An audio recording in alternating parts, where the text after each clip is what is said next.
New York has been invaded by aliens, flooded by a dark elf, almost crushed by a flying city, nearly destroyed by a purple man with a glove, and people still pay rent there, monthly, by choice. Today we need to talk about the most insane, most overlooked, most disrespected group in the entire Marvel Universe. No, not the Avengers, the civilians. Let's just look at the facts.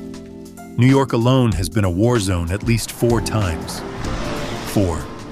That's not bad luck. That's a pattern. In 2012, aliens literally opened a hole in the sky above Manhattan and poured through it, like the universe's worst plumbing problem.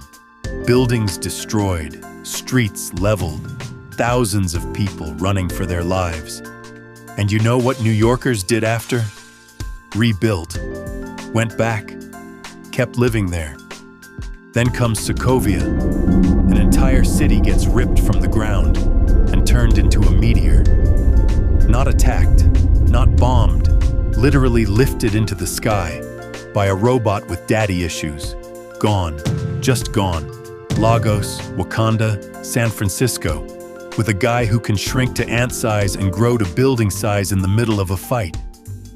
Imagine just trying to park your car during that. And don't even get me started on the snap. Half of all life, gone. For 5 years. People came back, found strangers living in their houses, their jobs filled, their kids aged 5 years without them, and still, decided to stay on Earth. On this Earth, the one that keeps getting attacked. There are other planets. Thor literally knows the address. So who are these people?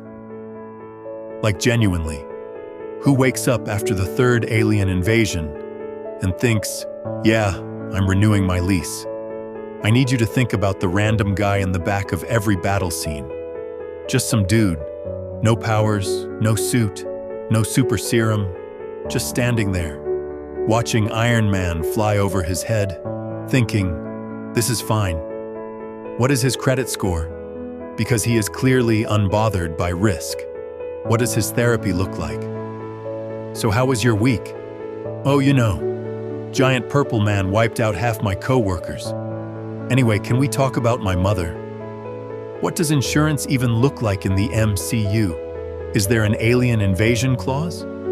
Because if there isn't, somebody's lawyer is very busy. And the housing market? BRO. The housing market. Sokovia got lifted into the sky.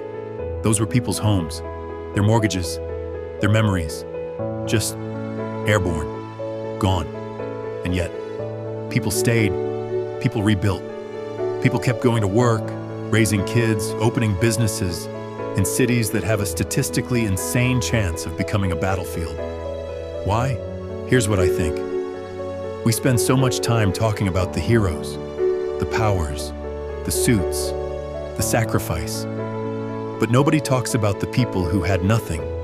No shield, no armor, no ability to fly away from the danger. Just people, with jobs and families and rent due on the first. And they stayed anyway. Not because they were brave in some cinematic, slow motion, dramatic way, but because leaving means starting over. And starting over means admitting that the place you built your life is gone. And sometimes, that's harder than staying. These civilians didn't choose to live in a war zone. The war zone came to them, repeatedly, violently, without warning. And every single time, they rebuilt. The Avengers saved the world, but the civilians rebuilt it. Every time. With no recognition, no monument, no credit in the outro, just ordinary people, deciding that what they built mattered enough to build again. And honestly, that's not insanity. That's the most human thing in the entire Marvel universe. We don't stay because it's safe. We stay because it's ours. And no alien invasion, no Infinity Stone, no flying city can take that from us.